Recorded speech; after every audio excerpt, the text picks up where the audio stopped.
Welcome to the Real View podcast, where Ohio Realtors connect you to innovators and influencers, keeping you with the real view of real estate. Whether you're a broker, agent, first-time homebuyer, industry leader, or just happen to stumble upon our podcast today, you can expect to hear tips, tools, tricks, interesting information, and so much more from the experts in Ohio's real estate game. Hi, everyone, and welcome back to the Real View podcast. I am your host, Allison Wiley. Joining me today, our special guest is Sharon Fanto. She is a certified executive coach, speaker, author, and luxury realtor based on Florida's 30A coast. She specializes in helping high-performing leaders and families navigate meaningful transactions, professionally and personally, with a unique blend of strategy, heart, and high-touch care. Whether you're leading through complexity at work, moving through a life shift or reinvention, or relocating to the Emerald Coast for your next chapter, Sharon is your girl. She is here with us to talk about her approach to being a resilient leader, what that means, and how us realtors can hone in on some of her practical strategies and how to use them. So, Sharon, welcome to the show. We're so happy to have you. Oh, I'm so happy to be here. Thank you so much for including me. Of course. And before we get started into today's topic and hear all of the wonderful wealth of knowledge Sharon has for us today, I would like to hear a little bit more about you. Sharon, could you tell us a little bit about yourself, how you got started in real estate, what's led you to where you are today, and what you're up to these days? Oh, awesome. Thank you so much. If you had told me that I would leave Marietta, Georgia, I would move to Florida, and I would become an author and a real estate agent, I would have said, no, that's not my script. Here we are. I played golf with my husband a couple of years ago here at Camp Creek in Emerald Coast. For those of you who don't know, we're on the panhandle of Florida. And he's like, hey, let's go look at a house. I'm like, what are you talking about? We have a kid in high school. We're not moving. The next thing we know, fast forward, we bought a house, joined a club. And the minute she graduated, sold that house and jumped right into living here in this beautiful place of Emerald Coast, Florida. But after a 30-year career in leadership in different TV stations and startups all throughout the country, I basically said there's a skill set that I'm using, which is coaching. And I realized that people really need kind of having, a safe space to work through issues. And so becoming a certified executive coach was on my kind of game plan after I left corporate America after 30 plus years. And I became an executive coach. And then one of my workshops, someone said, hey, why are you handing out a bookmark? Why are you giving a bookmark for other people's books? I was like, oh, because I don't have all the answers. And there's all these great people who have taught me along the way. And they're like, you should write a book. I'm like, no. I am not an author. I am not a writer. And they're like, you can get an editor and you can definitely take what you just did in this workshop and turn it into a book. And I'm like, no. And here we are. I am the author of Stronger Than the Storm, a book on 4 frameworks for resilient leaders. And whether you are a leader of your house or leader in a real estate office or leader of a sales team, you are a leader. And there are so many things that we can do more effectively when we actually pause, think, and apply a different mindset. And so that's my whole kind of goal, is to give somebody a tool that they can pull out when they need it and basically activate a different thought process to get unstuck. And so often we are sitting in situations where we are playing a tape in our head, which we all do, Allison, you and me both, right? By the way, I say a lot of great stuff and I'm practicing every day. It's definitely not as easy as it sounds. So let me just clarify that statement. But I would say, we play this tape in our head and often it's not right. And it's right to us in that moment. And it becomes loud because we give it that amplification that's probably undue. And so if we were giving advice to our bestie or someone else, we might be a little bit nicer or softer, and we wouldn't let that voice in the head get so loud. And my book and my coaching is to kind of meet someone where they are and to say, is it a cloud or is it a storm? And how are you approaching it? And what's the mindset you're bringing forward? So fast forward to real estate, right? So you're the Ohio Realtors group, right? You have amazing talent who work really hard for people. And often people don't know how much work goes into becoming a real estate agent, maintaining, and delivering as a realtor in life. Sounds easy, plays hard. It's like absolutely the hardest thing. People don't realize it. But I became a realtor because of my TLC, trust, leadership, care. I think it's absolutely the code of ethics, the things we do as a professional coach, we also do as a trusted advisor in the real estate process. So it just seems so logical for me to say, I'm going to be a trusted partner to help somebody in their executive journey. And oh, by the way, you happen to be in New York or LA and Chicago, and you don't have a realtor? I got a guy. And so I was like, I'm going to become a real estate agent because I don't have to have all the answers, but I have to know who to call. And so in this amazing world of real estate, and I was so excited that when you asked me to join you, it's like, I need people in Ohio. I lived in Detroit, right? So people in Detroit, where do they live if they don't live in Detroit? They move to Ohio, somewhere in Ohio, or vice versa. Yep. And to me, it's about relationships. Yep. So that's my very long-winded story about my life, and about how I became a realtor and why I'm so happy to be with you today. No, I love it. And thanks again for joining me and for sharing a little bit more about you and your journey. It's always a pleasure to be able to get some background history and learn where everyone came from. And it's funny the amount of people who say, like, if you would have told me I was doing this, like I would have said, there's no way. But that's amazing. And what's so great about your approach is it's a lot about resiliency. There's a big focus of resiliency in what you're sharing and teaching and coaching others on, which fits so well into the real estate industry, right?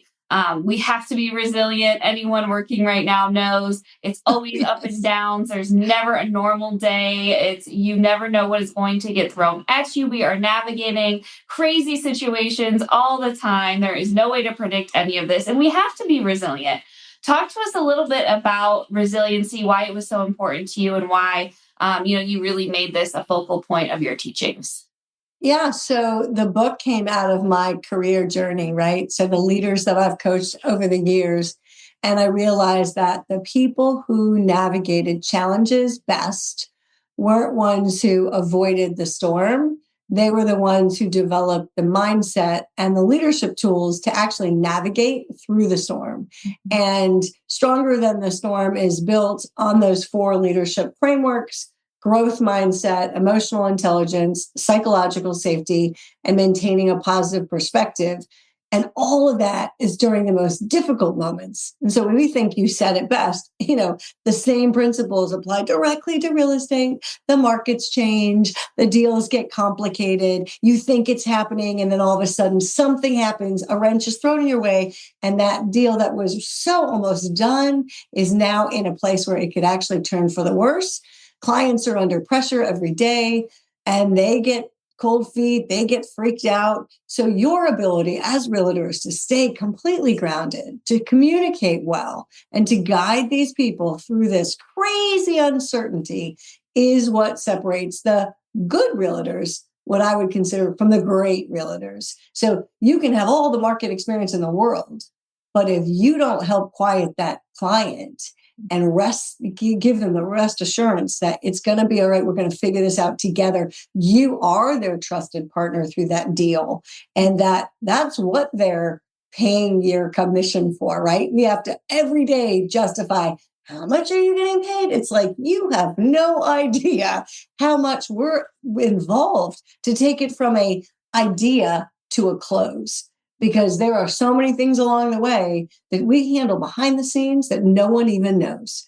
And so that, again, for me, I call it trust, leadership, and care. You call it whatever it is. That is everything that you guys do as realtors every day.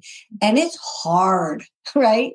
And so if you have a resiliency, if you have a mindset, whether, again, my 4 frameworks are not mine, right? I didn't write growth mindset. Carol Dweck, Dr. Carol Dweck, amazing author. I don't have a book handy, but whatever, 10 million copies like 25 years ago. growth mindset makes you say, I got a 2x4 to the head. Now, did that really kill me? Or is that 2x4 going to teach me something that maybe I'm going to walk differently and I'm going to avoid the 2x4 next time?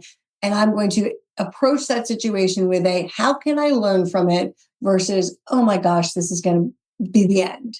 So you all have that within you, and how we help that client when they might see it as, oh my gosh, this is the end. That's where you already stretch your resilient muscle, right? You're helping that client in ways they don't even realize until it's all over. And maybe they actually say, hey, thanks, Allison. That was a really nice transaction. But along the way, you got a lot of little clouds. Yep. No, I love it. I love it. Growth. So that's kind of the growth mindset, right? That's one of them. And then you mentioned three others, right? Emotional intelligence, psychological safety, and positive perspective. Give us just a high level overview of kind of those three. Sure. The growth mindset. And the example you gave is perfect too. If you want to share any examples of how it might pop up, within our industry, that'd be awesome too. Yeah. So psychological safety is one of those where we are leaders inside of our real estate offices as independent agents or brokers. We have teams, and I give a couple examples in my talk when I hired by companies to do a workshop on emotional intelligence. And there's a Amy Edmondson, Harvard Business Review. If you don't know who she is, she's amazing. A couple different books on psychological safety. She actually, and I think an example she uses is about a doctor and a nurse, and the environment where if the doctor actually creates an environment where a nurse feels safe to speak up, a nurse can actually say, hey, doc, I think you might be cutting on the wrong knee. Well, imagine an environment where the doctor has such a big ego and he's like, no, do not speak until I tell you you can speak. So the question I ask the teams I lead or the workshops I facilitate is, sounds easy, plays hard, but do people around you feel safe to say, hey, I have no idea how to write this contract? Like, are you fostering an environment where they go, you know what? You've never written a contract before. Come on over here. You haven't been in our mentor program yet, or whatever. Any of those things that we have set up to teach you to do this. You need to foster an environment where someone says, I don't know how to, I am afraid to, I am not comfortable doing. And they say, oh my gosh, come on in. The water's warm. I'm going to help you. Mm-hmm. That's psychological safety. We're so busy. People are afraid. The last time someone got snapped at, they're like, well, I'm not going back to Allison because she yelled at me last time. Yeah. Well, I'm kidding. You didn't yell at them, but you get the idea. So someone says, I'm afraid. And we've got to say, you know what, if I've done something wrong, if I've snapped at somebody, I can still say I'm sorry. And by the way, that wasn't my best self. Mm-hmm. So whether it's positive perspective or psychological safety, it's about the human relationship that enables someone to say, I feel safe in having a conversation that if you didn't create that environment, if I didn't create that environment, maybe we would be more stuck and we wouldn't be able to get through something really hard.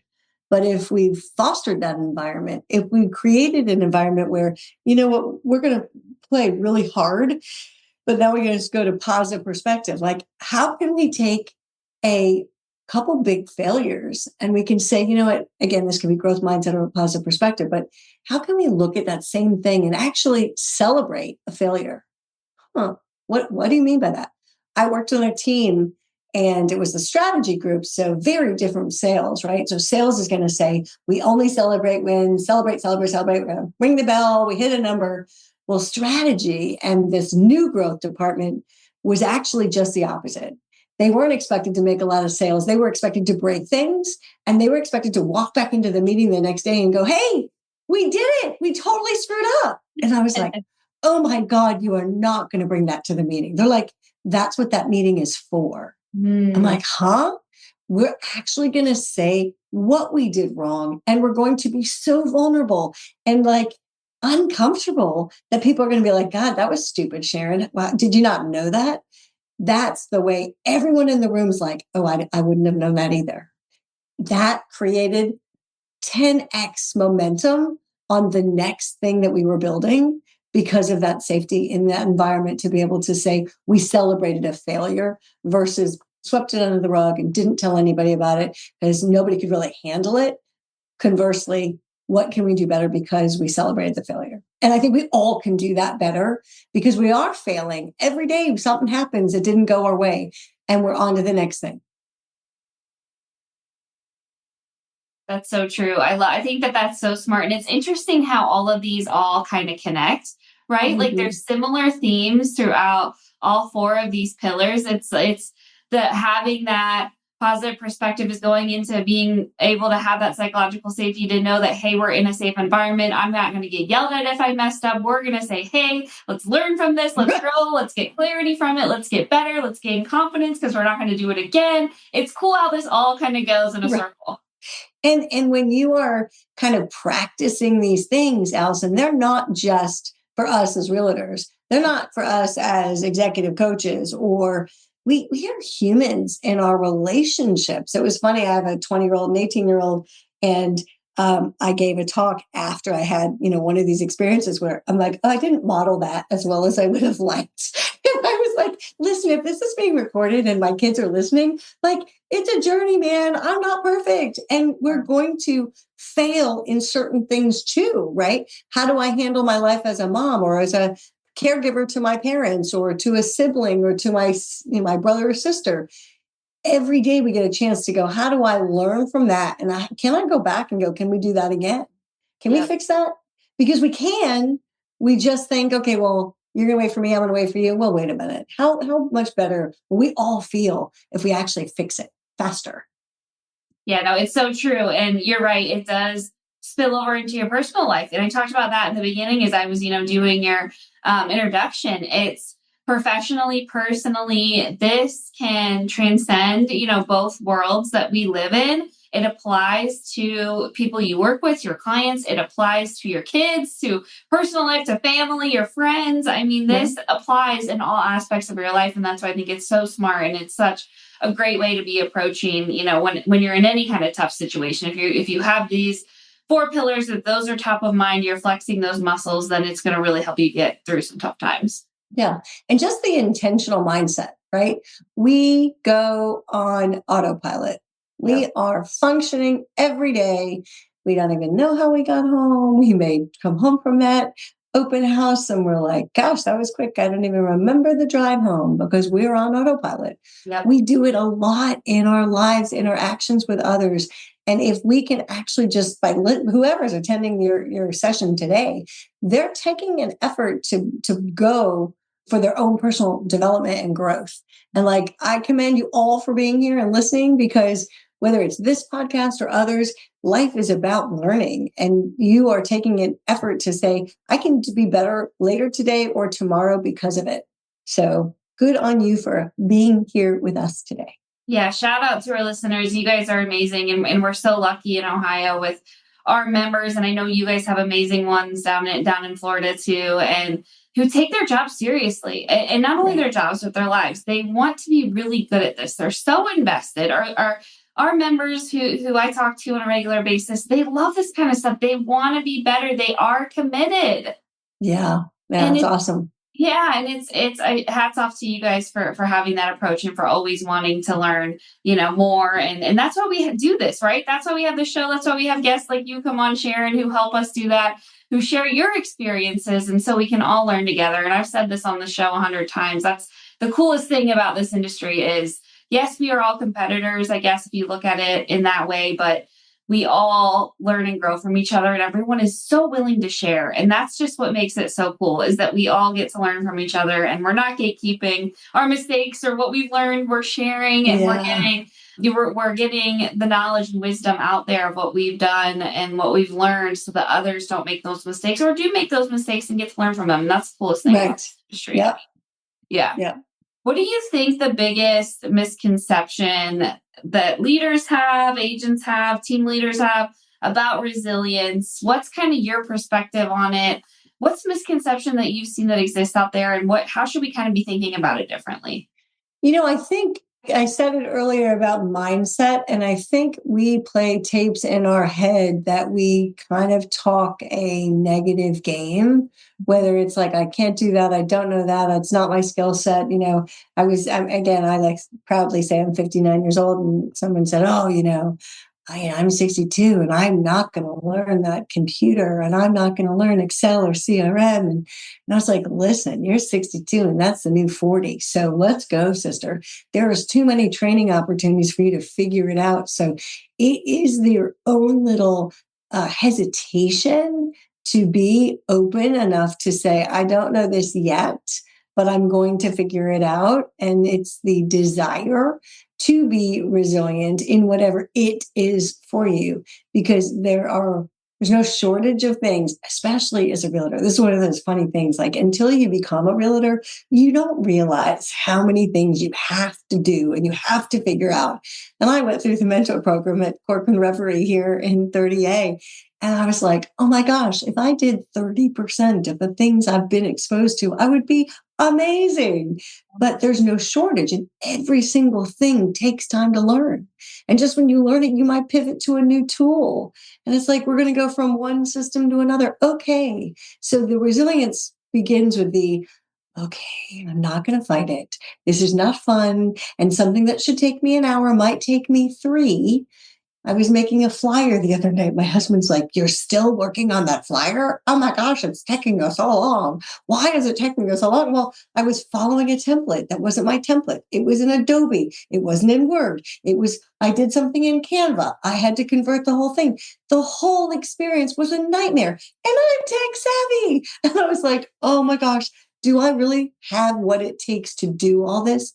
The answer is yes, I do. And if something should take me an hour or in 20 minutes or whatever, like, give yourself the grace to be like, okay, this is hard, taking on more, and I'm going to get through it. So it's like, it's a mindset to choose the resilient, focused approach to be able to persevere through the crap that we're going to go through.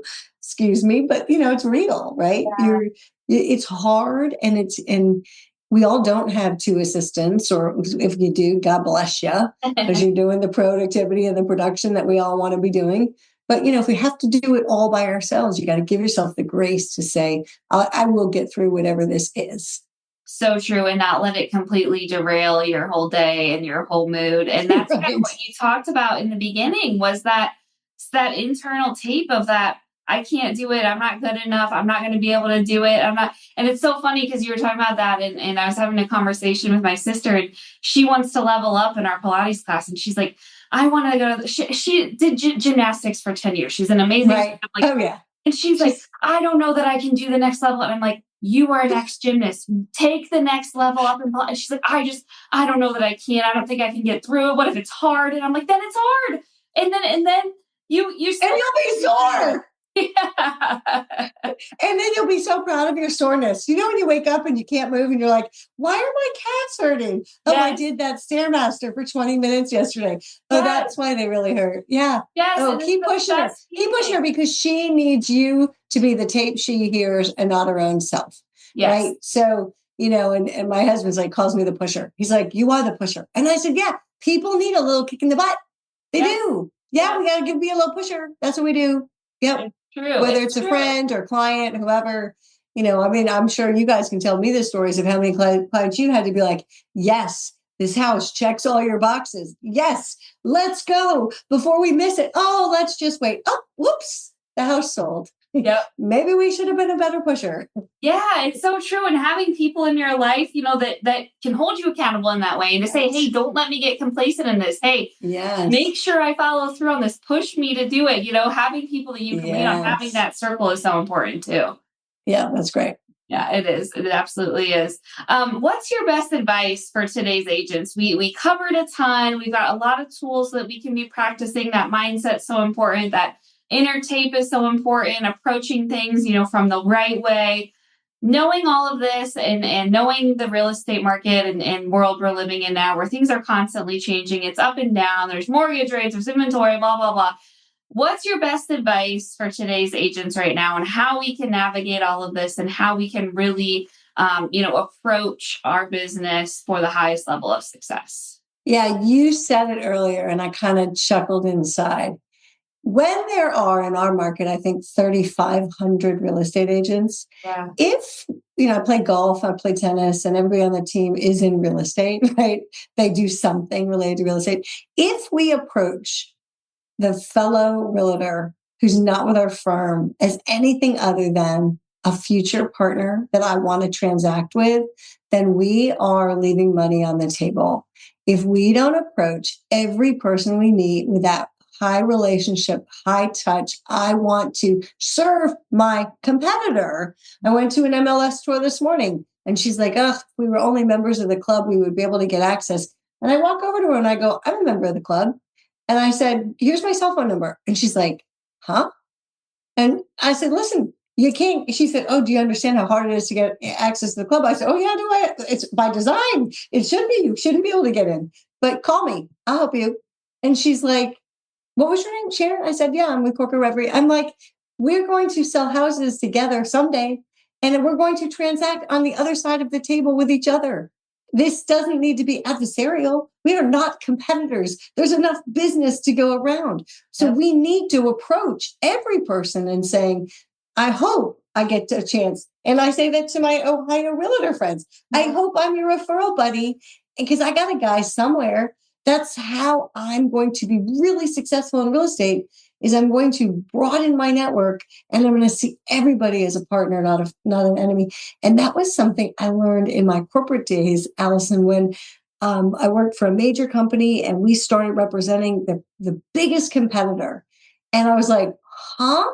And they're like, yeah, the corporate teams did a deal. And because they don't have enough feet on the streets in that market, we're going to be the representative firm that represents those TV households in that market. I'm like, but that's like the big bad enemy. So learning that early, 25 years, 20, whatever years ago, it's like, oh, you're going to actually do more when you partner.